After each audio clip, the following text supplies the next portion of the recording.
Você sabia que a compulsão é uma das doenças psiquiátricas mais presentes no mundo? Bilhões de pessoas não conseguem resistir às suas vontades e acabam dando inúmeras caras a essa doença. E hoje eu vou falar sobre a compulsão alimentar. E se você se identifica com esse tema ou conhece alguém que tem esse tipo de problema, fica até o final desse vídeo porque eu vou dar algumas dicas para você evitar que esses episódios de compulsão aconteçam. Outra coisa muito importante, não deixe de deixar o seu like nesse vídeo, que é isso que faz com que o YouTube mostre o nosso conteúdo para todo mundo e também ajuda a gente a crescer com o canal. Quando falamos de compulsão por alimentos, esse assunto fica muito familiar entre pacientes obesos, né? Mas uma coisa que talvez você não saiba é que 50% dos pacientes diagnosticados com compulsão alimentar não são obesos. Esse transtorno ele é caracterizado por uma ingesta muito grande de alimento num curto período de tempo, algo em torno de 2 horas. E quando comparamos um indivíduo que não é compulsivo, mesmo da mesma idade, do mesmo sexo, do mesmo peso, esse indivíduo não compulsivo, ele não consome o mesmo volume de alimento do indivíduo compulsivo. E uma outra coisa que vem sempre associada com esses rompantes alimentares é a questão de uma sensação de total descontrole.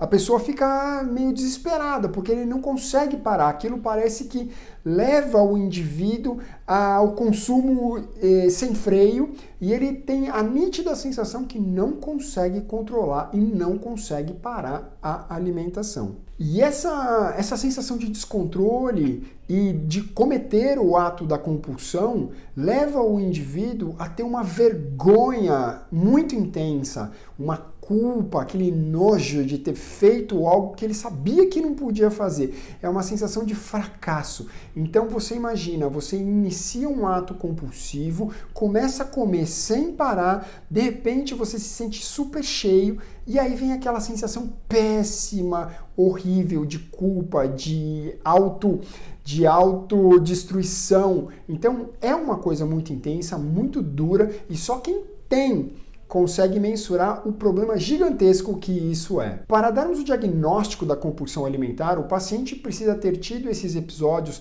2 vezes por semana nos últimos 6 meses.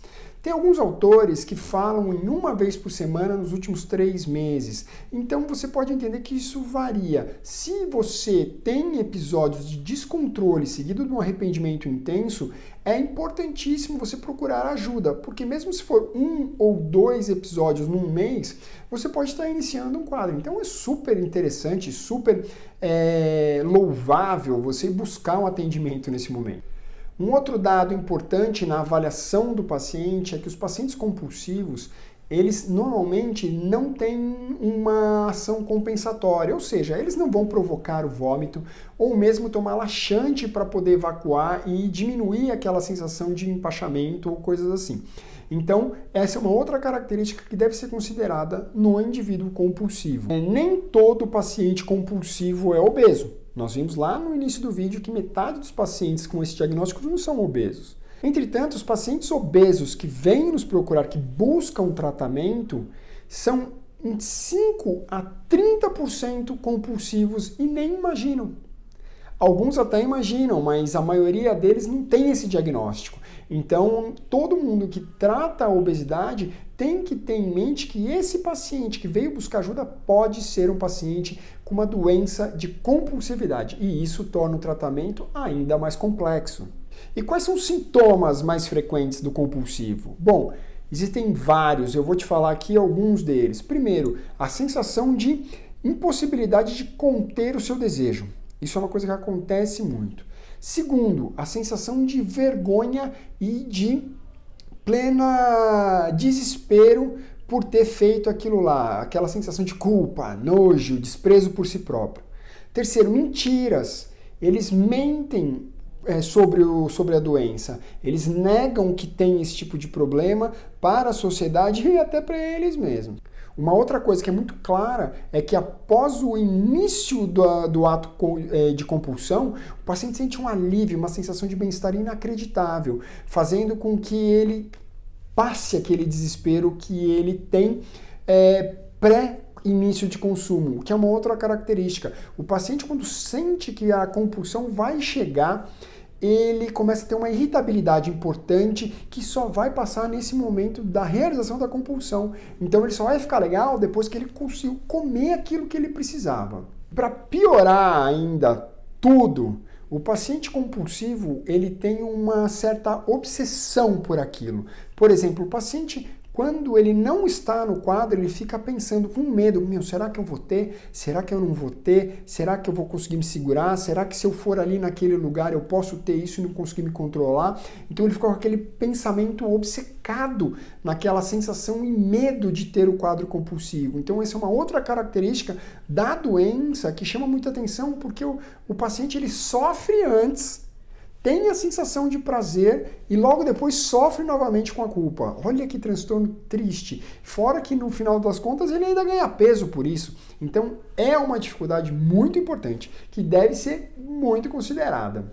Inúmeras explicações foram dadas para o indivíduo compulsivo. Por que o paciente desencadeia a compulsividade? E várias delas têm um componente neurológico associado, que é uma alteração no centro da recompensa. Toda vez que você consome algo que te dá prazer, você ativa o centro cerebral da recompensa e aquilo fica gravado na sua mente que quando você consome te dá prazer, é gostoso. E quando você não tem o controle desse centro da recompensa, você fica desesperado para consumir aquilo porque você sabe que te dá prazer e o controle foge da sua mão. Então é muito problemático isso. Outras coisas que têm a ver com neurotransmissores, tipo dopamina, receptores de opioides, também têm algumas características alteradas que fazem o indivíduo ter esses atos compulsivos com mais frequência. Ou seja, não é uma coisa só psicológica, existe química envolvida. Então, o tratamento psiquiátrico é importante nesse quadro todo. E, além dessas características neurológicas, é óbvio que existem componentes ambientais, gatilhos ambientais, né? O paciente compulsivo, quando tem ali o alimento fácil acesso na cara, ele tende a ter mais chance de ter essa compulsão. Então, fatores ambientais também colaboram com quadros compulsivos, além de fatores genéticos. Existem aí alguns artigos dizendo que alterações genéticas, quando associadas ao ambiente, eles desencadeiam o problema. Então, nós temos que estar atentos a várias nuances para poder tratar esse paciente de uma maneira mais adequada. Algumas coisas que o paciente pode fazer para evitar a compulsão. Por exemplo, pacientes que fazem dietas extremamente restritivas. Esses pacientes eles precisam estar muito bem acompanhados. Por quê? Porque quando ele faz a dieta restritiva, ele tem mais chance de desencadear a compulsão. Né? Ele fica se segurando. Quando ele vê a possibilidade de se soltar, aí ele se joga. Então, dietas restritivas podem ser feitas, entretanto, tem que ter muita cautela. O paciente precisa estar muito bem assessorado para evitar que eles iniciem um quadro importante que desencadeiem a própria compulsão.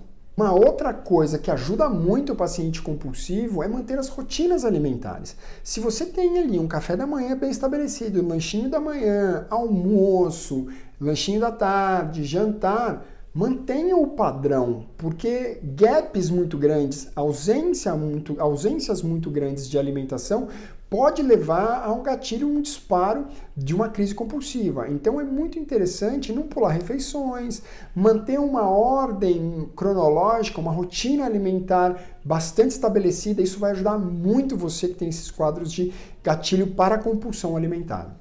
É interessante manter alimentos sacietógenos, né? Rico em fibras, alimentos que te deem aquela sensação de saciedade, de bem-estar. Por exemplo, alimentos mais ricos em gorduras bacanas, em gorduras boas e também proteicos. Esse tipo de alimento ajuda nesse controle desses momentos de gatilho, né? Porque a hora que o paciente tem aquela ponta de fome, ele já começa a falar, o que eu vou comer? E aí começa a trabalhar na mente dele aquela sensação de perda de controle. Então, alimentos acetógenos ajudam nesse processo. E é óbvio que uma boa hidratação também.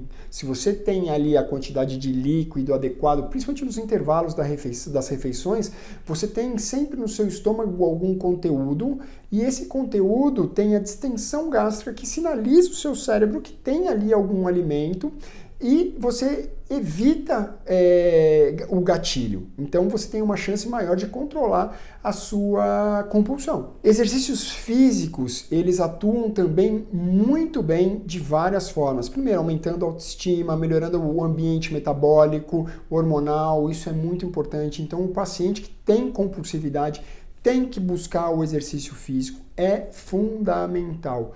Outra coisa, um bom sono. O bom sono, ele nos ajuda também no ambiente metabólico, associado a uma disponibilidade para fazer a atividade física e entre outras séries de coisas hormonais propriamente ditas que o sono nos ajuda a otimizar, a melhorar. Isso faz com que nós tenhamos um cortisol mais equilibrado, picos de estresse mais equilibrado, que também ajuda muito no controle dessa compulsão. Para quem fez tudo isso e ainda tem problemas de compulsão, existem medicamentos hoje que têm estudos comprovando alguma eficácia na ajuda de quadros compulsivos. Uma dessas medicações é o Venvance, que você já ouviu falar, que é aquele para déficit de atenção. Eu gosto. Para ser muito sincero, eu não faço uso dessas medicações, eu tento fazer uma melhora dessa compulsão, melhorando os hábitos do dia a dia, conferindo uma alimentação adequada e se porventura não obtermos êxito com a terapia psicológica associada, super importante, aí sim pensamos em introdução de medicamentos. Ok? Se você gostou desse vídeo, não deixe de compartilhar com seus amigos, porque a gente sabe que muita gente tem problema de compulsão por aí, não é verdade? Um forte abraço e até o próximo vídeo.